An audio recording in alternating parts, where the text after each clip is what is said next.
s'inscrit aussi dans une logique de circularité, de réversibilité de plus en plus fort.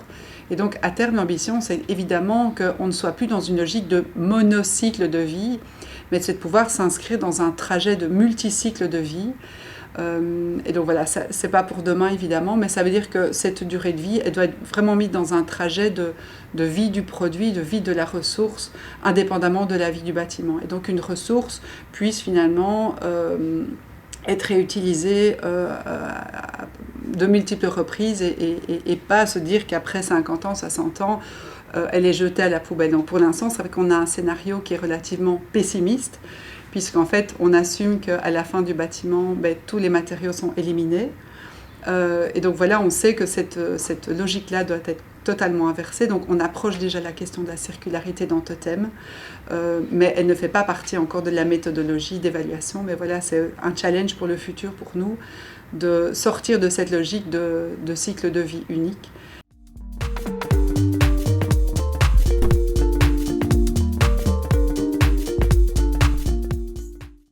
Si par exemple quelqu'un fait un choix au moment de la conception de son bâtiment d'utiliser des matériaux réutilisés, là tous les avantages du réemploi sont déjà inclus à l'heure actuelle dans Totem. Et pour nous c'est très important de signaler que des choses qui sont certaines, que l'on peut voir sur base du cahier des charges, soient, je veux dire, davantage valorisées, pour nous le plus important que des choses qui sont totalement hypothétiques. Et c'est aussi la raison pour laquelle on a donc cette différence entre d'une part ce qui est directement inclus dans l'analyse et ce qui donc sera dans le module D.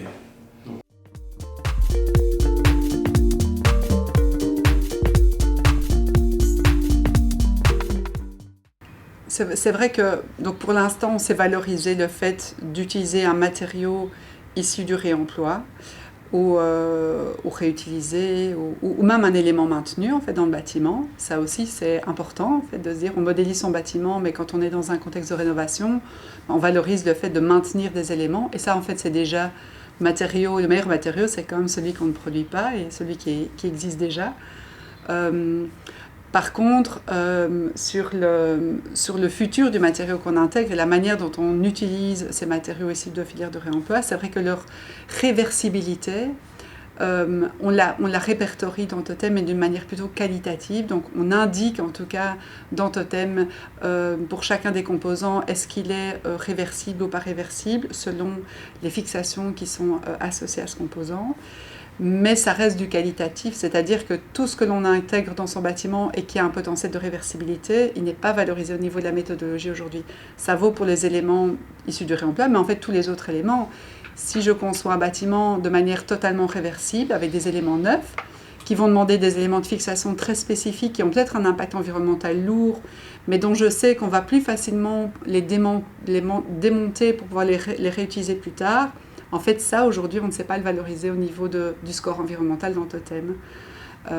Voilà, ça, c'est aussi des évolutions de la méthodologie pour le futur. Donc, c'est vraiment tout le potentiel de réutilisation après les 60 ans du bâtiment.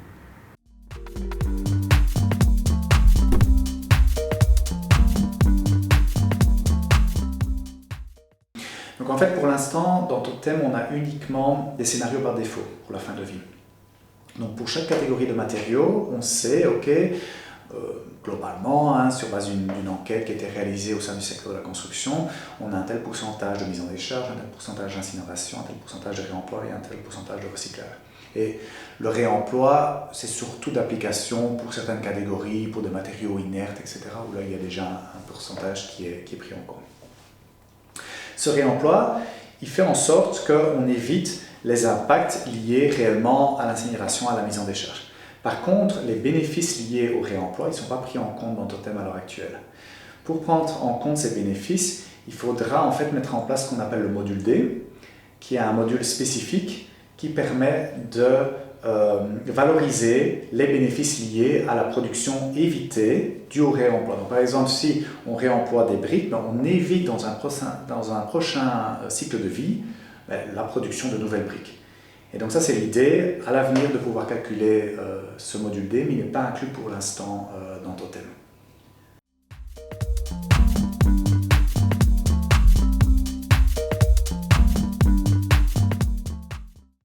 Et là, les normes qu'on a, etc., c'est encore très compliqué. Hein.